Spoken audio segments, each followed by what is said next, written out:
ដីស្នេហ៍ដែលថែលាក់គប់ក្នុងដួងចិត្តជាវិបត្តិសំងាត់ឯកាអស់ក្តីសង្ឃឹមយោញឹមលួងអាត្មាខ្ញុំខំស្មោះគេសាវ៉ាស្មោះពុននឹងហើយមិនដេចឡាយអូនដាច់ចិត្តប្រហាក្តីស្នេហ៍ពិតបេះដូងអូនជាអ្វីអូនយកបងចងជាលបែស្នេហាវិចាថាលាក៏មិនចរចាមួយម៉ាត់ដូចកាត់បេះដូងទោះបីទូរស័ព្ទក៏មិនលឺរផងពិតណាស់នួនអងចិត្តអូនបងដាច់ស្នេហ៍យកបងជាឈ្នួនជន់ដើរលំហែបងបានត្រឹមយល់តែស្រមោលស្នេហ៍ដែលអប្រិយស្រមោលស្រីអូតែមិនស្មោះសរអូនលក់សំរប្រាន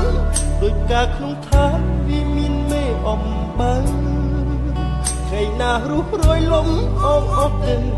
តំកែនឹងរេក្រលើពួកជ្រំការអស់ក្លិនក្រិនគ្រៀបស្រពនខ្លួនអូននឹងស្ដាយក្រោយ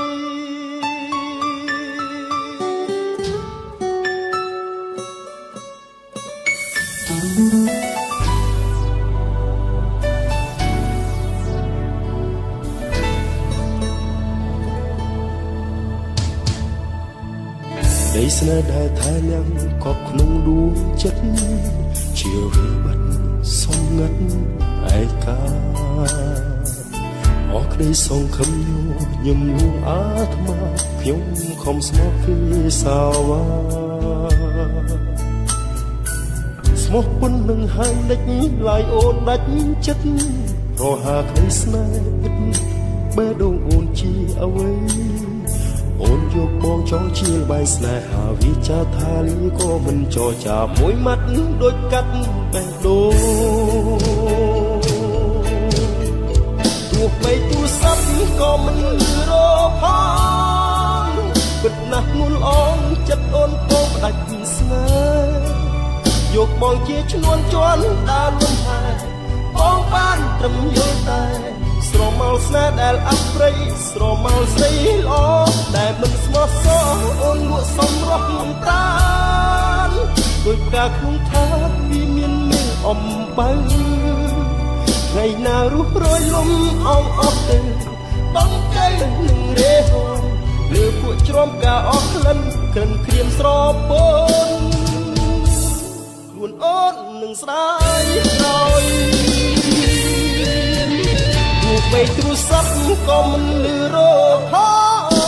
ងពិតណាស់នួនអងចិត្តអូនបងដាច់ស្នេហ៍យកបងជាឈ្នួនជន់ដើរលំហែបងបានត្រឹមយល់តែស្រមោលស្នេហ៍ដែលអប្រិយស្រមោលស្រីល្អតែមិនស្មោះសរអូនលក់សំរស់ប្រានដូចកាក្នុងឋានវាមានមេអំបើថ្ងៃណារុះរយលំអងអស់ទៅតំកែនឹងរេក្រលើពួកជ្រំការអស់ក្លិនក្រិនគ្រៀមស្រពនខ្លួនអូននឹងស្ដាយ